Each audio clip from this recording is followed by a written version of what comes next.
E é engraçado porque, assim, quando a gente fala em meninas, elas têm menos essas alterações de prosódia, Tá. né?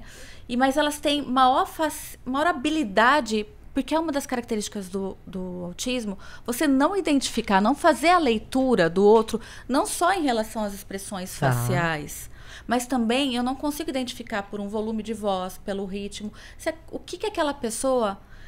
Como que ela está se sentindo naquele momento. Qual o objetivo, de fato. Né? E aí eu não consigo me comportar em resposta àquilo. Porque a gente sabe, só pelo tom de voz, mesmo que a gente não esteja olhando para a pessoa, se ela está feliz, se ela está brava, a gente ela está interessada identificar. na conversa, se ela está achando muito chato. E olha que interessante, o cérebro feminino tem muitas particularidades. Né? E uma delas é em relação ao lobo temporal. Que ali a gente tem, né, habilidades de percepção cognitiva, né? Percepção social, desculpe, cognição, linguagem. Por isso é tão difícil o diagnóstico em meninas?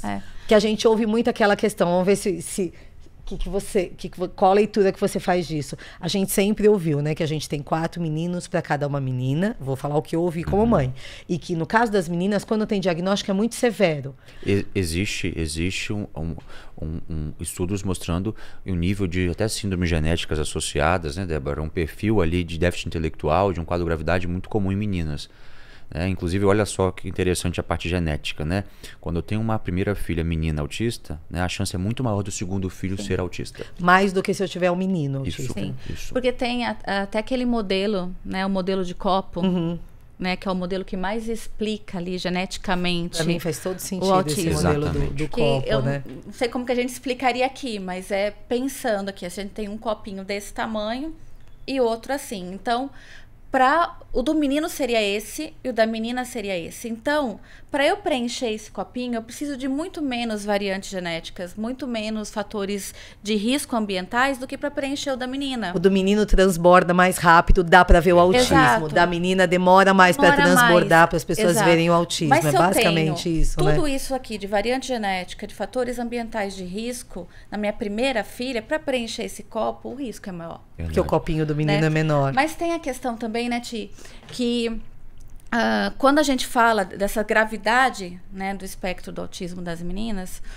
é quando a gente está falando em nível 2 e nível 3. Que o nível 2 e nível 3 de meninas costumam ali trazer maiores dificuldades. Mas também, quando tem esses estudos, eles não levam em consideração que as meninas no nível 1 de suporte não estavam sendo diagnosticadas. Exatamente, era isso que eu estava tentando puxar com vocês. E aí tem esse novo estudo do CDC que saiu agora, dia 23 de março, que já coloca ali um 3,8 para 1. Ao invés Porque de 4 tem para 1. muita menina que nunca recebeu o diagnóstico. Mas a gente tem já uma meta-análise de 2017 de Loomis, que avaliou muitas crianças no espectro, né? E eles já identificaram uma prevalência de 3 meninos para uma menina. Verdade. E não 4 para 1. Mesmo assim, a prevalência é maior dos meninos. Mas quando a gente fala de camuflagem, a gente fala bem assim que quando eu falo de diagnóstico tardio, adolescente e adulto, a camuflagem também é nos homens. Sim. A gente não pode deixar de falar camuflagem nos homens, por quê? Porque passam como adultos, muitas vezes que não... Olha lá, termos, né? Antissocial, certo? Intolerante, grosso. Sem demonstrar sentimento, apático, certo? Isso passa para dentro do casamento, isso passa no relacionamento, né, do namoro, né, no brincar com os filhos. Mas um erro muito grande que se comete é falar que não conseguem sentir. Tem sentimentos. Não conseguem expressar o sentimento. E essa forma de não conseguir expressar um sentimento de uma forma clara, talvez, que a gente consiga expressar, é que fazem com que eles se sentem não pertencentes ao grupo. Aí que vem a cascata. Ciclo, exatamente. Né? Então, a forma da camuflagem é eu tentar, de toda maneira, pertencer ao grupo, me esforçar ao grupo, eu não conseguir pertencer ao grupo de uma coisa muito minha, orgânica, fechada. E não porque eu não quer pertencer ao grupo. A camuflagem é você ser um personagem. Exatamente. Você faz como um personagem, porque é aquilo que você sabe que você passa meio que... Lembra que a camuflagem eu tenho que ter inteligência para camuflar, certo? Então a camuflagem que eu falo é que é nível 2 e 3 Não existe, porque está muito claro as desorganizações sensoriais, a dificuldade comportamental, né? Então as comorbidades são mais intensas. Quando eu camuflo, é porque eu já estou com uma ideia. Você já percebeu que você é diferente. Exato. E você tenta passar desapercebido. Por isso que eu vou um pouquinho além. Adolescente e adulto. Um papo um pouco mais sério agora. Né? Quando eu falo de tentativa de suicídio em adolescente e adulto, é maior em quem tem um QI adequado.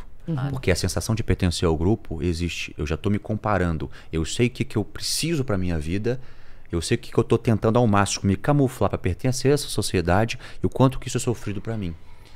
Então, quando eu faço o diagnóstico de uma maneira mais correta e eu me entendo como eu tenho essas dificuldades, todo mundo tem as suas, né? Então eu parto do princípio que eu vou trabalhar minhas dificuldades, eu entendo minha história passada, né? A aceitação é difícil. Também, né? Exatamente. Se permitir, né? É, porque, assim, a camuflagem parece ser, olhando, uma estratégia... Parece ser funcional. Exato, uma estratégia ali para você realmente conseguir essa sensação de pertencimento, né?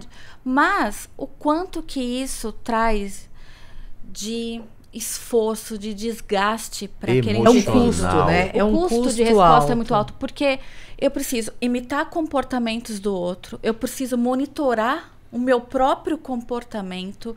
Tem pessoas que fazem scripts, elaboram como se fossem scripts mesmo, de interações. Eu tenho um evento no dia seguinte, eu vou apresentar um trabalho, né, mesmo na classe ou de emprego, uma entrevista de emprego. Aquela eu passo a noite... previsibilidade que eu tenho que ter me dá um custo de resposta muito alto. E é um desgaste emocional e físico, né? Eu conheço muitos autistas que falam, olha, eu consigo participar de um evento, eu consigo fazer uma palestra, mas no dia seguinte eu tenho que ficar dentro do meu quarto. Exatamente. Para eu me recuperar. Me organizando, né? A palavra é me organizando. Agora, olha que interessante aqui, a gente está falando muito passou pela a criancinha, estamos chegando no adolescente e adulto, que é um outro repertório que a gente tem que ter, né? Eu falo de repertório assim, pegando a base da análise do comportamento, a gente tem uns termos aqui, mas é um outro comportamento, é uma outra visão, um outro tipo de atitude que a gente tem com o adolescente e adulto. Então, quando eu falo de impacto mundial, em termos de dólares, uma intervenção precoce, eu consumo muito menos de 120, às vezes, milhões de dólares nos Estados Unidos. Quando eu falo para adolescente e adulto, eu vou para quase 170, 180 milhões de dólares para cada estado ali, no sentido de programas de intervenção e clínicas preparadas. Então, o adulto, quando não bem conduzido, ele leva um impacto muito maior do que a criança, pela proporção ali de necessidade do adulto, quando não tem essa preparação. Né, Tiago? Um adulto no espectro do autismo está só no espectro do autismo. Exatamente. Ele já vem com algumas comorbidades psiquiátricas. É muito comum, pelo menos eu tenho vivenciado isso e tendo muito relato das pessoas, muitas vezes esse adulto que foi diagnosticado agora, né, dentro do espectro, ele carregou durante a sua vida um diagnóstico de depressão, carregou um diagnóstico de bipolaridade, diagnóstico de borderline, diagnóstico de ansiedade e de repente todo mundo girou em torno, mas ninguém foi no centro da questão, que era o autismo que estava lá, mas ninguém percebia. Todo mundo só enxergava o que estava em volta. Mascarando a base, certo? Exato. Mascarando a base. Então, quando a gente faz um diagnóstico, o diagnóstico do adolescente adulto, não é simples. Eu tenho que gastar um tempo muito importante vendo gestação e parto, vendo infância, vendo alfabetização, vendo relação interpessoal, família, amigos, para depois eu chegar na adolescência e ver o adulto como hoje. Então, complexo. É uma fase que eu tenho que ter ali repertórios de perguntas e critérios diagnósticos, não de agora. Ninguém começa a ser autista com 23 anos. Ninguém tem um diagnóstico com 51 anos. Né? O autismo sempre esteve lá, que ninguém sabia o nome. Semana passada eu peguei um adulto, né? Pai de família, enfim, tudo 51 anos, que o diagnóstico muito tardio, mas quando a gente vai elencando desde a fase de vida, o adulto chora de se identificar com toda a história de dificuldades que passou, com preconceitos que viveu, não se identificando, sabendo que tinha alguma coisa e que ninguém acreditava. Ele fazia um esforço muito grande para estar ali e que, na verdade, tudo vai encaixando. Ao mesmo tempo que é uma cascata de emoção, você tem um diagnóstico, né, no indivíduo que já está há 20, 30 anos de vida, e hoje você vai falar assim, não, existe um nome para isso. Então existe essa parte da negação ou da dúvida, do medo, né, do novo, certo? Mas um peso que tira das costas de saber assim, então é isso que eu estava sentindo, é isso que eu passei. Você usou o termo que eu mais ouço eles me falarem. É um peso que tira nas costas, porque a vida inteira você tem a sensação de que você é esquisito, que você não se esforça, todo mundo consegue fazer aquilo e para eles é natural, e para mim eu não consigo, eu tento, mas eu não consigo.